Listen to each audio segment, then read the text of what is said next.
Hi hello எல்லாருக்கும் வணக்கம் and welcome back to our channel. So இன்னைக்கு பிக் பாஸ் வீட்டுக்குள்ளே என்ன நடந்துச்சு அப்படின்றத முழுசாக இந்த வீடியோவில் நம்ம பார்க்கலாம். இன்னைக்கு பேசுறதுக்கு நிறைய விஷயங்கள் இருக்குது. ஆனால் முதல்ல நான் பேசணும்னு நினைக்கிறது என்னென்னா, பிக் பாஸ் கொடுத்த இந்த டாஸ்க்கை பற்றி தான். சோறு சோப்பு மாப்பு அப்படின்றது தான் இந்த டாஸ்கோட பேர். இந்த டாஸ்கில் அவர் சொன்ன விதிகள் எல்லாமே ரொம்ப அருவருப்பான வகையில் இருந்துச்சுன்னு நான் ஃபீல் பண்ணுறேன் பர்சனலாக. பிகாஸ் ஆஃப் நான் அந்த விதிகளை சொல்கிறேன், நீங்களே கொஞ்சம் பாருங்கள். அதில் ஒரு டீம் இருக்குல்ல, இந்த மாப் அப்படின்ற டீம் இருக்குல்ல, அவங்க துடைப்பாங்க. அதுக்கப்புறமா சோப் அப்படின்ற டீம் இருக்குல்ல, அவங்க பாத்ரூம் க்ளீன் பண்ணுவாங்க. சோறு அப்படின்ற டீமில் சோறு செய்வாங்க. இதில் இந்த சோப் அப்படின்ற டீம் இருக்குல்ல, அங்கே தான் பிரச்சனையே. அவங்க எல்லாருமே சேர்ந்து பாத்ரூம் போகிறவங்களுக்கு ஒரு பெல் வைக்கப்பட்டிருக்கு. அந்த பெல் அடிப்பாங்களாம். பாத்ரூம் போகிறவங்கள ரெட் கார்பெட் வச்சு பாத்ரூம் வரைக்கும் கூப்பிட்டு போய் விட்ட வரைக்கும் ஓகே தான், ப்ராப்ளம் கிடையாது. ஆனால் அதுக்கப்புறமா அவங்கள பாத்ரூம்குள்ளே அனுப்பிடுவாங்களாம். பாத்ரூம்குள்ளே அனுப்புனதுக்கப்புறமா வெளியவே நின்று அவங்க பாத்ரூம் வெளியே வர வரைக்கும் பாட்டு பாடிக்கிட்டே இருக்கணுமா. ஆஃப்டர் தட் பாத்ரூம்லேருந்து வெளியே வந்ததுக்கப்புறமா மறுபடியும் அவங்கள ரெட் கார்பெட் போட்டு கூட்டிகிட்டு போய் விடணுமா. இது ஒரு டாஸ்க்குன்னு கொடுத்துருக்கானுங்க. ஆக்சுவலாக கொஞ்சம் யோசிச்சு பாருங்களேன். இதை ஒரு டாஸ்க் அப்படின்ற கம்பல்சரியில் அங்கே இருக்கவங்கலாம் செஞ்சுடுவாங்க. ஆனால் அங்கே இருக்க கொஞ்சம் பெண்கள் யோசிச்சு பாருங்கள், உண்மையிலே கண்டிப்பாக அசௌகரியமாக ஃபீல் பண்ணுவாங்க. பட் வேறு வழி இல்லை, இது டாஸ்க் அப்படின்னு சொல்லி செய்ய தானே செய்வாங்க. டாய்லெட்லேயாச்சும் ஒரு மனுஷனுக்கு நிம்மதி வேணும் அப்படின்னு சொல்லிட்டு நம்ம எல்லாம் நிறைய பேர் சொல்லிக்கிட்டு தான் இருக்கோம் சமூக வலைத்தளத்தில். ஆனால் இங்கே பாருங்களேன், டாய்லெட்டுக்குள்ளே அவங்க போயிட்டு இருக்கும்போது அது 1ஓ 2ஓ அதுக்கு வரைக்கும் வெளியிலேருந்து பாட்டு பாடிக்கிட்டே இருக்காங்க. அந்த டீமோ என்ன பாடுறாங்க அப்படின்னு சொல்லி பார்த்தீங்கன்னா, சினிமா பாட்டை அவங்க டாய்லெட் போகிறதோடு சேர்த்து கம்பேர் பண்ணி பாட்டிக்கிட்டு இருக்காங்க. இன்னும் கொஞ்ச நேரம் இருந்தால் தான் என்ன அப்படின்ற பாட்டு வரிகள்லாம் அதில் வருது அவங்க டாய்லெட்டில் இருக்கும் பொழுது. அதுவும் முக்கிறது, இதை பற்றிலாம் பேசிக்கிட்டு இருக்காங்க. ஏன்னா டாய்லெட்டில் கேமரா எடுத்துகிட்டு போக மாட்டீங்க, சரி ஓகே. ஆனால் டாய்லெட்டுக்குள்ளே இருக்கவங்க வர வரைக்கும் பாட்டு பாடிக்கிட்டு வெளியில் இருக்கிறது I don't think feel it's good. இது சத்தியமாக எனக்கு அது சரியான விஷயம் அப்படின்ற மாதிரி படவே இல்லை. அதை மட்டும் கொஞ்சம் மாற்றிருக்கலாம்னு நினைக்கிறேன். சரி, இன்னைக்கான எபிசோட்ஸில் பார்த்தீங்கன்னா நான் ஆல்ரெடி சொல்லிட்டேன், இந்த டாஸ்க்கு தான் கொடுக்கப்பட்டுச்சு. ஸ்டார்டிங்லேயே கலாசலா பாடல் பாடி தான் வரவேற்கப்பட்டுச்சு. இந்த டாஸ்க்கு தான்.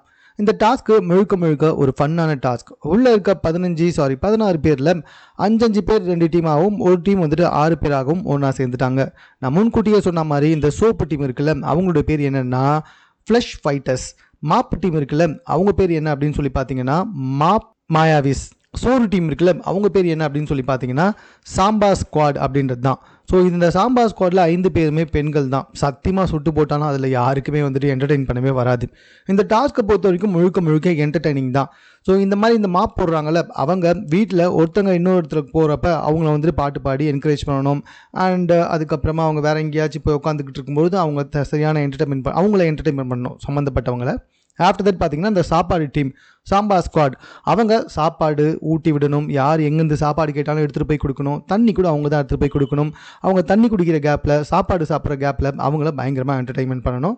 அண்ட் ஆல்ரெடி நான் சொல்லிட்டேன், soap team flush fighters. So அவங்க அதே மாதிரி தான் டாய்லெட்டு கூப்பிட்டு போகிறப்ப ரெட் கார்பெட்டு, டாய்லெட் உள்ளே இருக்கும்போது பாட்டு பாடுறது, இப்படிப்பட்ட சில வேலைகளை செய்யணும். இதுதான் இந்த வாரத்துக்கான வீக்லி டாஸ்க்கு. ஸோ இதை பேஸ் பண்ணி இறுதியில் ஒரு டீம் மற்ற 2 டீமுக்குமே மார்க் கொடுப்பாங்க. ஸோ அந்த மாதிரி தான் 3 டீமுக்குமே மாற்றி மார்க் கொடுப்பாங்க. இதுக்கு நடுவில் ஒரு ஆக்டிவிட்டி டாஸ்க் வைக்கப்படும். அந்த டாஸ்கில் ஜெயிச்சவங்களுக்கு 2 சில்வர் கார்டும் கொடுக்கப்படும். இதுதான் இந்த வாரத்துக்கான முழு டாஸ்க்குமே. ஸோ இதில் பார்த்தீங்கன்னா இந்த ஃப்ளஷ் ஃபைட்டர்ஸ் இருக்காங்கல்ல, அவங்க ரொம்ப நல்லாவே என்டர்டெயின்மெண்ட் பண்ணுறாங்க. அட் த சேம் டைம் பார்த்தீங்கன்னா மாயாவிஸ் இருக்காங்கல்ல, அவங்களுமே ரொம்ப சூப்பராகவே என்டர்டெயின்மெண்ட் பண்ணுறாங்க. ஆனால் இந்த சாம்பா ஸ்குவாட் இருக்குது பார்த்தீங்களா, அதுங்க தான் முழுக்க வன்மத்தை கக்குது. சாம்பா ஸ்குவாடில் இருக்க ஆளுங்கள்லாம் பார்த்தீங்களா, திவ்யா, அப்புறமா சாண்ட்ரா, பார்வதி, கனி மற்றும் வியானா. இந்த 5த்துக்குமே சுட்டு போட்டாலும் என்டர்டெயின்மெண்ட்னா என்னன்னே தெரியாது. பார்வதியை கத்தி சண்டை போட சொன்னால் என்ன வேணாலும் பண்ணும். அதே சமயத்தில் வன்மத்தை கக்குனா என்ன வேணாலும் பண்ணும். இதே டாஸ்கில் அதே தான் பண்ணியிருக்கு. ஒவ்வொரு டீமும் அவங்களுக்கு கொடுக்கப்பட்ட டாஸ்க்கை ஃபன்னாக என்டர்டெயின்மெண்ட்டாக கொண்டு போயிட்டு இருக்கும்போது இந்த பார்வதி மட்டும் வன்மத்தை கக்குற மாதிரி ஒரு பாயிண்ட்டை நான் சொல்கிறேன், நோட் பண்ணி வச்சுக்கோங்க. அப்போ தான் அது பின்னாடி உங்களுக்கே தெரிய வரும். அதாவது அரோரா கிட்ட போயிட்டு உங்களுக்கு ஒரு கல்யாணம் இல்லை 3 கல்யாணம், ஒரு குடும்பத்தை கலைச்சி கல்யாணம்லாம் பண்ணுவீங்க அப்படின்ற மாதிரி ரொம்ப கேவலமாக அரோரா கிட்ட பேசிகிட்டு இருக்கா. அவன் மனசுக்குள்ளே இருக்க ஒட்டுமொத்த வன்மத்தையுமே அரோரா மேலே கொட்டிக்கிட்டு இருக்கா. ஆனால் கர்மா இஸ் பூமராங் அப்படின்னு சொல்லுவாங்கள்ல, அதுக்கேற்ற மாதிரி இது மறுபடியும் பார்வதிக்கு ரொம்ப பெரிய செருப்படி மாதிரி விழுந்துச்சு அப்படின்னு தான் சொல்லணும். அதாவது பார்வதி வெளியே ஒரு சின்ன டாஸ்க் மாதிரி இருக்குது, அதில் பேசிக்கிட்டு இருக்காங்க. அமித் பார்கவ் இருக்கார்ல, அவரை வந்துட்டு புருஷனா நினச்சி பேசிகிட்டு இருக்கும்போது அந்த இடத்துல நம்ம கமருதீன் வந்து உனக்கு மொத்தம் எத்தனை புருஷன் அப்படின்ற மாதிரி காமெடியாக கேட்டார். அவ்வளோதாங்க.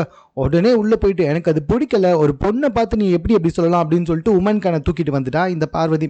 ஏமா பார்வதி, கொஞ்ச நேரத்துக்கு முன்னாடி தான் நீ என்ன பண்ண, அரோராவுக்கு 3 கல்யாணம், மற்ற குடும்பத்தை அழிச்சு நீ கல்யாணம் பண்ணுவ அப்படிலாம் சொன்ன. இப்போ உனக்கு மொத்தம் எத்தனை புருஷன் கேட்ட உடனே செம்ம காண்ட ஆயிட்டா பார்வதி.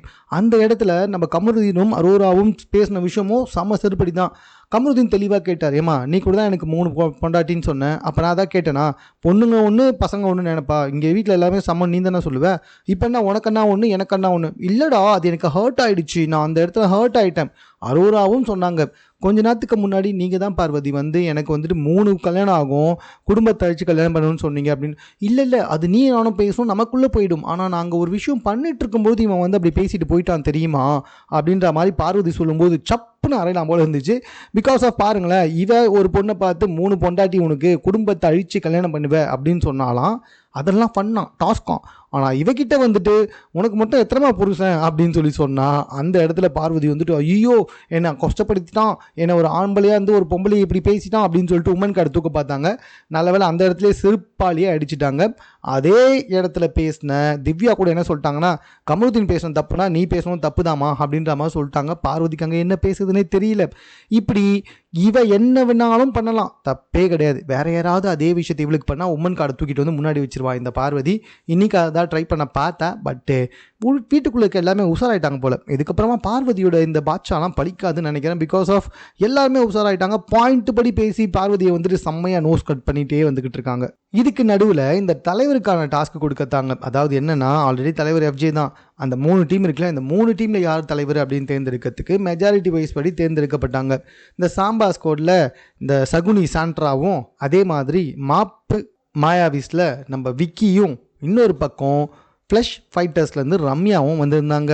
அப்போது விக்கி வந்துட்டு நான் ஒரு சின்ன ப்ளே பண்ணட்டுமா, 2 செகண்டு தான் அப்படின்ற மாதிரி சொல்ல, உடனே சாண்ட்ராவும் அந்த பார்வதியும் அது எப்படி அப்புறம் அவங்க ஸ்கோர் பண்ணுற மாதிரி ஆகிடும், இந்த டாஸ்க்கை தாண்டி எடுத்துகிட்டு போன மாதிரி ஆகிடும், வேண்டாம் அப்படின்லாம் சொல்லி அங்கேருந்து எழுந்து போயிடுச்சுங்க. எழுந்து போயிட்டு அந்த இடத்துல பேசிகிட்டு இருக்குங்க. ஆமாம் அப்படி தான் பண்ணுவான், எப்போவுமே அவன் ஸ்கோர் பண்ண பார்ப்பான் அப்படி இப்படின்னு சொல்லிட்டு. ஏமா ஒரு 2 செகண்டு ஒரு சின்ன ப்ளே பண்ணணும்னு நினைக்கிறாங்க, பண்ணிட்டு போட்டுமே, அவங்க திறமையை காட்டவும் தானே வந்திருக்காங்க. அது டாஸ்க்கு தான். டாஸ்கில் ஒரு 2 செகண்டில் என்ன ஆகிட போகுது, அதுக்கு கூட போயிட்டு இந்த அளவுக்கு வந்துட்டு ஒரு சகுனித்தனமாக ஒரு விஷத்தனமாக வந்துட்டு பண்ணிக்கிட்டு உட்காந்துட்டு இருக்கீங்களே, உங்களுக்குலாம் வெக்கமே இருக்காதா? சாண்ட்ரா உனக்கு தான் சுட்டு போட்டாலும் அந்த மாதிரி பிளேஸ்லாம் வரவே வராது. ஏன் பார்வதி உனக்கும் அந்த மாதிரிலாம் சுத்தமாக எதுவுமே கிடைக்காது. ஏன்னா நீலாம் வந்துட்டு வாய் பேச மட்டும்தான் லாக்கி, வேறு எதுக்குமே லாக்கிஇல்லை. அந்த வாயை கூட ஒழுங்காக பேச மாட்டேன். ஏன்னா இதே விஜய் வாய் தான் வந்துட்டு நிறைய கான்ட்ரவர்ஷியான விஷயத்தை பேசி செருப்பாடி வாங்கிட்டு விஜயை விட்டாச்சு தோற்றுனாங்க. ஸோ இது வந்துட்டு இவ்வளோ பேசிட்டு உட்காந்துட்டுருக்கு ஒரு 2 செகண்ட் ப்ளேவுக்காக. பட் அந்த ப்ளே ஓரளவுக்கு நல்லாவே இருந்துச்சுங்க. ஸோ அந்த ப்ளே முடிஞ்சதுக்கப்புறமாவும் மறுபடியும் வந்துட்டு பார்த்திங்கன்னா யாருக்குமே அந்த இடத்துல, அதாவது சாம்பா ஸ்குவாடில் யாருக்குமே எதுவுமே பண்ண தெரில, ஒரு இலவுமே பண்ணவே இல்லை. இந்த ஆக்டிவிட்டி ஏரியா டாஸ்க் கொடுத்தாங்க, அதுவுமே ரொம்ப நாராசமாக இருந்துச்சுங்க. ஏன்னா அங்கே பொண்ணுங்களும் இருக்குடா, ஏன்டா இப்படி பண்ணுறீங்க அப்படின்ற மாதிரி தான் கேட்க தோணுச்சு. ஒரு பவுலில் இங்கே வச்சுட்டுருக்கு, இன்னொரு பவுல் ஆப்போசிட்டில் வந்துட்டு காலியாக இருக்குது. ஸோ வாயில் வந்துட்டு ஒரு பிளேட் மாதிரி கொடுத்துருக்காங்க. பிளேட்டுன்னு சொல்ல முடியாது, ஒரு அட்டை மாதிரி கொடுத்துருக்காங்க. அந்த அட்டையை வாயாலேயே போயிட்டு அந்த மாவை வாயாலேயே எடுத்து அடுத்தவனோட வாய்க்கு இருக்க அந்த அட்டையில் போடணும். அவன் அடுத்தவங்க இதில் போடுவான், அவன் அப்படி போடுவான். இப்படி போட்டு கடைசியில் இது மாதிரி இந்த காலி பவுலில் வந்துட்டு போடணும். இது எப்படி தெரியுமா இருக்கும், ஸ்பூன்லிங் விளையாட்டு இருக்கும் பார்த்தீங்களா, வடிவேல் விளையாடுவார். ஸ்பூனில் வந்துட்டு எலுமிச்சை பழத்தை எடுத்து அதை அப்படியே இன்னொருத்தரோட வாயில் இருக்க ஸ்பூனில் வந்துட்டு போடணும், இவரோட வாயால். அந்த மாதிரி இருந்துச்சு இந்த கேமு. பார்க்கறதுக்கே ரொம்ப நாராசமாக இருந்துச்சு. இதில் பார்த்தீங்கன்னா மாயாவிஸ் தான் வந்துட்டு ஜெயிச்சாங்க. அதனால் அவங்களுக்கு 2 சில்வர் பட்டன் கொடுக்கப்பட்டுச்சு. ஸோ ஆஃப்டர் தட் பார்த்தீங்கன்னா ஒவ்வொருத்தரும் அடுத்த டீமுக்கு வந்துட்டு போட வேண்டிய மார்க்ஸு. ஸோ மாயாவி வந்து என்ன பண்ணாங்கன்னா ஃப்ளஷ் ஃபைட்டர்ஸ்க்கு 2ம் சாம்பா ஸ்குவாடுக்கு 1 கொடுத்தாங்க. பிகாஸ் ஆஃப் சாம்பா ஸ்குவாட் வந்துட்டு ஒரு இலவுமே கிழிக்கலை, எந்த ஒரு என்டர்டைன்மெண்ட்டுமே பண்ணல. அதே மாதிரி தான் ஃப்ளஷ் ஃபைட்டர்ஸும் வந்துட்டு பார்த்தீங்கன்னா மாயாவிஸ்க்கு 2ம் சாம்பா ஸ்குவாடுக்கு 1 கொடுத்தாங்க. அதுங்க சமகாண்டாயிடுச்சு, எதுவுமே பண்ணல, ஒன்றுமே பண்ணுறதுக்கு துப்பு இல்லை, ஒரு என்டர்டைன்மெண்ட் பண்ணுறதுக்கு வந்துட்டு பக்கு இல்லை. ஆனால் வந்துட்டு வன்மத்தை கக்க மட்டும் சாண்ட்ரா வந்து நான் ஒன்று தான் கொடுப்பேன், அருவருப்பாக இருந்துச்சு அவங்க பண்ணதெல்லாம் பார்க்கறதுக்கு அப்படின்னு சொல்லிட்டு போச்சு.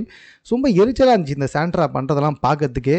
உள்ள புருஷன் பொண்டாட்டியாக வந்துட்டு நீ பண்ணுற அட்டகாசத்தெல்லாம் வந்துட்டு மக்கள் பார்த்துக்கிட்டு தான் இருக்காங்க. கொஞ்ச நாள் சாண்ட்ரா வெளியே அனுப்புறதுக்கும் வாய்ப்பு இருக்குது.